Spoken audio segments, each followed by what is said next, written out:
কাপের ম্যাচ ছিল কলকাতা যুব ভারতী স্টেডিয়ামে ইস্টবেঙ্গল ও মোহনবাগানের মধ্যে, যার ডার্বি নামে খ্যাত।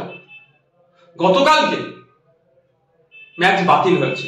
সূত্র মারফত জানতে পেরেছিলাম গ্যালারিতে দুই দলের সমর্থকেরা জাস্টিস ফর আরজি কর টেপোতে ভরিয়ে তুলবে, এটাই হয়তো ভয় পেয়ে বাতিল করা হয়েছে। কিন্তু দুই দলের সমর্থকরা ঘরে বসে থাকেননি, তারা যুব ভারতী স্টেডিয়াম চত্বরে জড়ো হতে চেয়েছিলেন জাস্টিস ফর আরজি কর, তিলোত্তমার বিচার চাইতে, তার পরিবার যাতে ইনসাফ পায় সেই জন্য।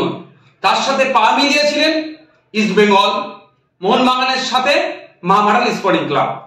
তার এই তিন দলের কর্মী সমর্থকরা যখন জড়ো হয়, পুলিশ মেন গেট থেকে 200 মিটারের মধ্যে কাউকে প্রবেশ করার অনুমতি দেয়নি, 200 মিটারের বাইরে দাঁড়িয়ে বাইরে থাকার কথা বলেছে। তিন দলের সমর্থকেরা 200 মিটারের বাইরে থেকে শান্তিপূর্ণ ভাবে তারা প্রোটেস্ট করছিল এবং জাস্টিস ফর আরজি কর, জাস্টিস ফর তিলোত্তমা বলছিল। কিন্তু পুলিশ নির্বিচারে তাদের উপরে আক্রমণ করে, নারীরাও বাদ যায়নি, টেনে হিঁচড়ে প্রিজন ভ্যানে তাদেরকে তোলা হয়। আমাদের প্রশ্ন, যেখানে মুখ্যমন্ত্রী নিজে জাস্টিস ফর তিলোত্তমা বলছেন, খুনিদেরকে দোষীদের শাস্তি চাইছেন, ফাঁসি চাইছেন, এবার ডেডলাইন করে দিচ্ছেন, সেখানে ভিন্ন দলের সমর্থকেরা, তারা যারা ভিন্ন মানুষেরা যারা তিলোত্তমার হয়ে আওয়াজ করছে, তাদেরকে পুলিশ দিয়ে এরকম ভাবে দমন পীড়ন করা হচ্ছে কেন? আমরা কি ফ্যাসিস্ট রাজ্যে বসবাস করছি, না ফ্যাসিস্ট জমানা দিয়ে চলছি? আমরা জমানার মধ্য দিয়ে যেভাবে দমন পীড়ন করা হচ্ছে, মানুষের বাক স্বাধীনতা কেড়ে দিচ্ছে, মানুষ অন্যায়ের বিরুদ্ধে কথা বললে সেটা পুলিশ কেটে দমন পীড়ন হচ্ছে, যেভাবে কাণ্ডটা আজকে ঘটেছে তীব্র ধিক্কার নিন্দা জানাচ্ছি। আমরা অপদার্থ, ব্যর্থ পুলিশ মন্ত্রীর ব্যর্থতার দায় স্বীকার করে পদত্যাগের দাবি করছি।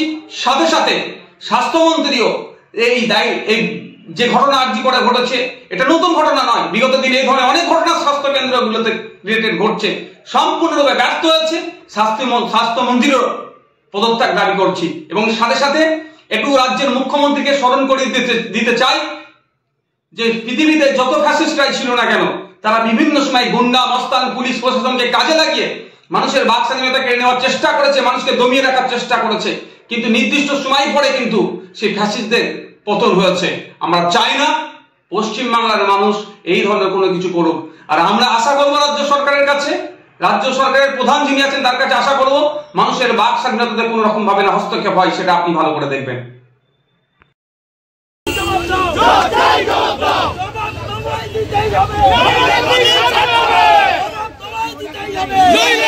ছাড়তে হবে।